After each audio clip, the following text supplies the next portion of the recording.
കേന്ദ്രം ഭരിക്കുന്ന നരേന്ദ്രമോദിക്ക് വലിയ രീതിയിൽ പ്രഹരം നൽകിക്കൊണ്ടിരിക്കുന്ന വ്യക്തിയാണ് ജസ്റ്റിസ് സഞ്ജീവ് ഖന്ന.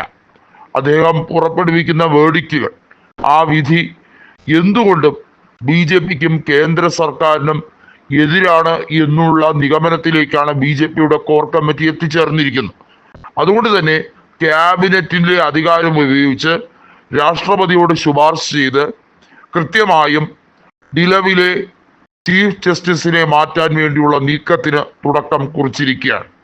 അവർക്ക് അനുകൂലമായ വിധി പുറപ്പെടുവിക്കാൻ അല്ലെങ്കിൽ അവരുടെ രീതികളെ ചോദ്യം ചെയ്യാത്ത ഒരു ചീഫ് ജസ്റ്റിസിനെ നിയമിക്കുന്നതുമായി ബന്ധപ്പെട്ട കാര്യമാണ് അവർ ആലോചിക്കുന്നത്. പ്രധാനമായും ഇപ്പോഴത്തെ മുഖ്യ തെരഞ്ഞെടുപ്പ് കമ്മീഷനായി ജ്ഞാനേഷ് കുമാർ എത്തിയതിനെ ശക്തമായി ചോദ്യം ചെയ്തുകൊണ്ട് പ്രതിപക്ഷ നേതാവ് രാഹുൽ ഗാന്ധി വന്നപ്പോൾ ആ കാര്യങ്ങളെ എല്ലാ തരത്തിലും പിന്തുണ കൊടുത്ത ആളാണ് ചീഫ് ജസ്റ്റിസ് സഞ്ജീവ് ഖന്ന.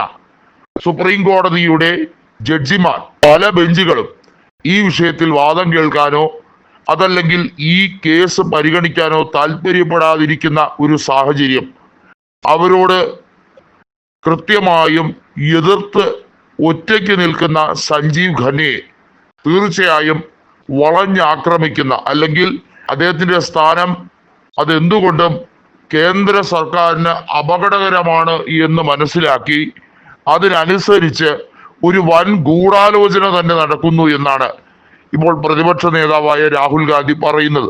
അത് വാസ്തവമാണ്.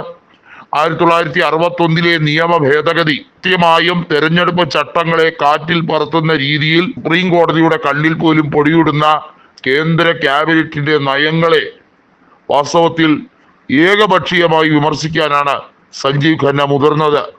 അത് നരേന്ദ്രമോദിക്ക് ഏറ്റവും വലിയ തിരിച്ചടിയായി തന്നെ കണക്കാക്കപ്പെടുന്നുണ്ട്. ആ വിഷയത്തിലാണ് ഇപ്പോൾ നരേന്ദ്രമോദിക്കും അമിത്ഷായ്ക്കും ഏറ്റവും വലിയ ഉദ്ദേശം എന്നത് സഞ്ജീവ് ഖന്നയെ മാറ്റുക എന്നുള്ളതാണ്. അതല്ലെങ്കിൽ ചീഫ് ജസ്റ്റിസുമായി ഏറ്റുമുട്ടുന്ന സാഹചര്യത്തിലേക്ക് കാര്യങ്ങളെത്തും.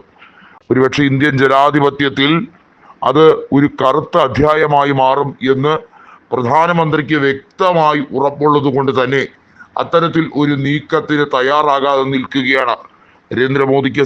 ഇത് ഒരു വലിയ കടമ്പ തന്നെയാണ്. കാരണം അദ്ദേഹത്തിന് ചീഫ് ജസ്റ്റിസുമായി ഒരു സൗഹൃദം സ്ഥാപിക്കാനോ അല്ലെങ്കിൽ ചീഫ് ജസ്റ്റിസിനെ കയ്യിലെടുക്കാനോ ഒരു വിധത്തിലും കഴിയുന്നില്ല. മുൻ ചീഫ് ജസ്റ്റിസായ DY ചന്ദ്രചൂഡിനെ പോലും കൃത്യമായി വിനായക ചതുർത്ഥി ദിവസം ആരതി നടത്തുന്നതുമായി ബന്ധപ്പെട്ട് അദ്ദേഹത്തിന്റെ വസതിയിലേക്ക് ചെന്നത് നമുക്കെല്ലാവർക്കും അറിയാം. എന്നാൽ ഇവിടെ ഒരു വാക്കിന് പോലും ഒരു മരുന്നിന് പോലും ചീഫ് ജസ്റ്റിസിനെ ഒരു വേദിയിലിരുത്തി അദ്ദേഹത്തിന് സംസാരിക്കാൻ പോലും കഴിയാത്ത ഒരവസ്ഥ ഇന്ത്യ രാജ്യത്ത് പ്രതിപക്ഷം ഏറ്റെടുത്തിരിക്കുന്നു.